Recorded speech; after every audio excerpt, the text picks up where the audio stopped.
So for all my viewers here in the US, we're about 2 weeks away from celebrating Christmas. I thought I might do this video to recap a couple of the games from this year that have been samurai or ninja themed games. It's been a really good year, so I'm going to cover Sekiro, Neo 1, even though it's from 2017, because Neo 2 came out this year, and also Ghost of Tsushima. So let's get started. So originally my review of Ghost, Neo, and Sekiro went over 45 minutes with editing. I decided to break it up into 3 videos. So if you take a look on my channel, there are reviews for the other 2 games as well. Now let's go ahead and get started with this one.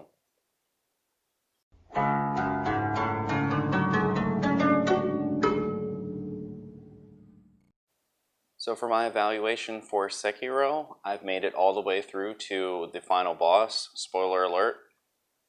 Sword Saint Ishin. I have not been able to beat him. I quit playing about 6 months ago because I moved on to Neo 2 and to Ghost of Tsushima. Sekiro came out in 2019. It's a From Software game who also made the Dark Souls series. It is probably, in my opinion, as a gamer with about 30 years of experience, a medium to hard game until you pick up the flow of things. So it's very frustrating early on for the first 10 hours or so. After that, it begins to get a little bit easier and unfortunately a little bit repetitive. As far as updates, even though it came out last year, there was a free DLC that came out for it this year. That added a couple outfits, which is great because you had one appearance the entire game, and that started to get a little bit old for me. It also added some boss rushes and something called remnants, which are up to 30-second clips where another player could record themselves doing something, maybe a hint on a boss, maybe showing a little secret of something, and drop that in the game so that you can see it. I haven't actually grabbed that DLC yet, but once I actually finish the game, I'll probably grab it if nothing else for the outfits. Take a look at that. So I don't have an evaluation on the DLC, but hey, it was free, so that's a plus. As far as platforms, it's available on PlayStation 4, Xbox, and on PC. I've been playing it on Steam for PC. Now, what's the environment like? Of course, it's set in Japan. You play as a shinobi. The environment is very good. It's very well detailed. It keeps up to par with what you would expect from a recent game. My PC was able to run it without an issue, and I don't have the most advanced PC either, so I would give the environment a very good rating. It's not perfect, but it's still pretty good. More than immersive enough for you to feel like you're playing in Japan. And as far as the setting, it is a fantasy setting, even though it's based on Japan.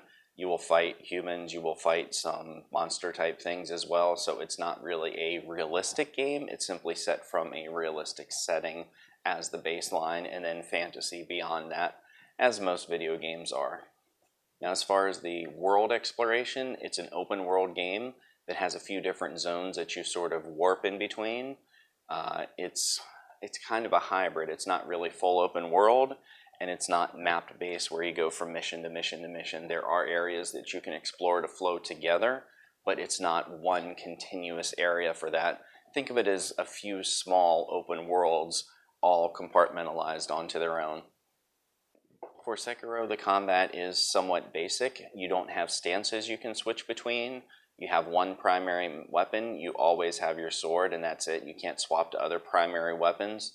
There are a few combat techniques that you can gain so that you have something besides the standard attack, and you can upgrade your prosthetic arm to have other attachments for it, which gives you a few other things that you can do. So it's not quite just running around with the same sword the whole time, although I did find it to be the most basic of the 3 combat styles between these games. Now, one of the interesting things it has that I haven't seen in any other games is actually a posture system. This is really neat because although games like Dark Souls have stamina and Neo has ki, which I will cover later, this posture system deals with breaking an opponent's guard. So there's no actual stamina bar. You simply attack as much as you want, but the enemy can deflect you. If you're deflected on, the enemy deflects your attack, then your posture goes up. If you hit the enemy and they block, then their posture goes up. If you're able to raise their posture bar all the way up, you can kill them in one hit. So it's no longer about trying to chip away at health and getting through guard. Raise the posture all the way, and it's instant kill, which is really, really neat. Now for bosses, they have a few instant kill bars, and a few things like that to make them a little bit more challenging. But the posture system was by far the most interesting aspect of the combat in Sekiro. Now, as far as your character, you don't have choices between classes or anything else. There's very little RPG element to it. You gain a few things which give you more health and more posture along the way, and my aforementioned prosthetic upgrades, but there's no diverging paths, there's no character building, so as far as character growth, it's very flat. And with the flat character growth, there's no builds, there's no variance on how your character is. You can upgrade your prosthetics, but once you get to the end of the game and you get through the second game, which is essentially New Game Plus, you'll have enough materials to max out all of your prosthetics. So anybody that's made it through New Game and New Game Plus will have the exact same character at the end, unless you've missed some of the prayer beads or other things that give you more health, but there's nothing that diverges in any way. Every Sekiro ends up the same by the end of the game if you pick up everything that you can.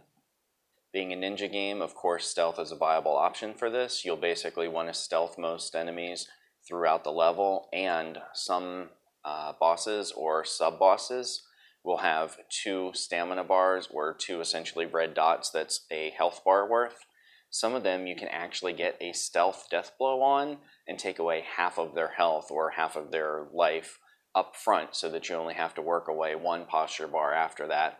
So even though there are bosses like that, stealth is still halfway viable. You're forced to confront that second health bar every single time.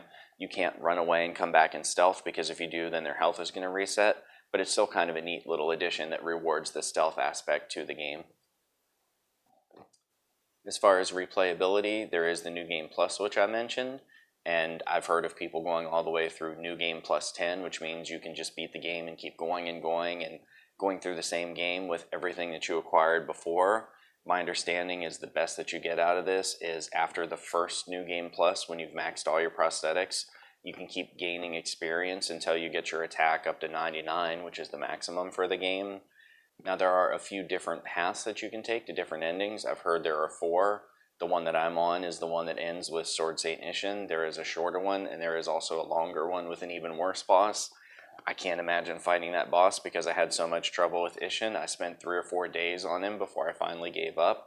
But at least with that new game replay, there are a few different paths, so that has some form of replayability to it.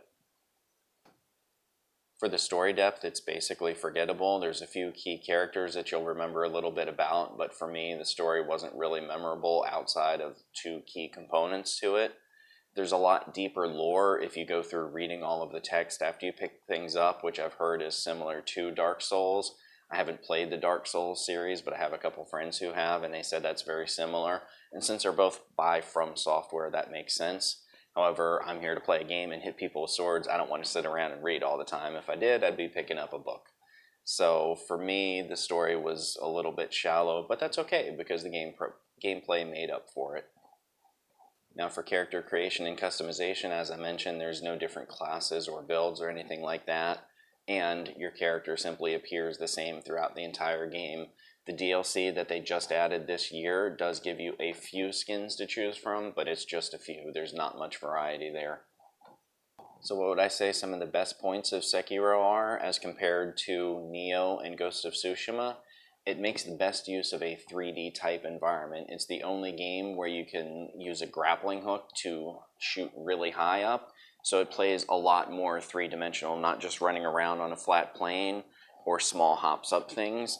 While Ghost of Tsushima, you can climb up mountains and many other things. It's a slow climb up things. In Sekiro, it's a lot more vertical. You can grappling hook up to the top of a roof, come down, death blow on enemies, so it plays a lot more 3D than the other 2 games do.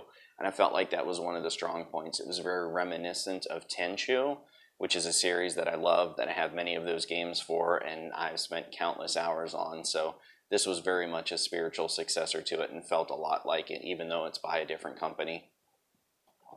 So what would the lowest point of Sekiro be? I would say is actually the combat. Once you get through the first few areas and first few bosses, it starts to feel very flat. You do get a handful of the prosthetics, but I didn't use them that much. It essentially becomes try to stealth through an area, stealth kill all the enemies, get to the boss, die to the boss, try again, die to the boss, try again, 15 times after dying to the boss, you might be able to beat them. There's a couple that I beat within the first few tries, but as a general rule, I died like 10 or more times because they're just very difficult to figure out the pattern if you haven't looked up videos to basically cheat and look ahead on. I fought all of them fresh, so I had to figure out the patterns for myself, and some of them also change their patterns slightly depending on how aggressive you are or how much health they've lost. Now, some of them can be cheesed, of course, but I didn't do that for any of them. I might do it on the second playthrough just because some of them are frustrating and I don't really care to fight them again in the manner that I had to before. But I think that was probably the worst of it. It started to get really monotonous halfway through, especially lacking the ability to make a build, lacking any difference in appearance, always having the same sword, always having the same handful of moves for that. It just began to get a little bit repetitive. Now, Sekiro is a great choice if you like games that are based around ninjas or stealth or the Souls type combat where you attack enemies, they're likely to kill you. Even the normal, what would be trash mob enemies, have a very good chance of being able to kill you, especially early in the game. I died to simple things like wolves that I didn't think I would die to so easily. It's very reminiscent of a From Software game from what I understand, so if you like those type of games, if you like the Dark Souls, if you like the Bloodborne, if you like Demon Souls, then definitely take a look. So that's going to wrap up my review for this game. Even though this was a video game focused video, my channel covers all things samurai.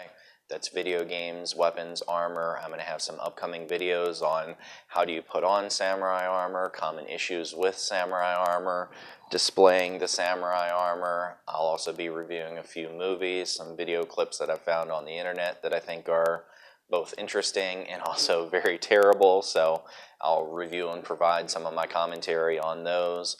But anything and everything samurai is what I intend to have on this channel, so if that's something that interests you, hit the subscribe button below, keep an eye out for my future videos.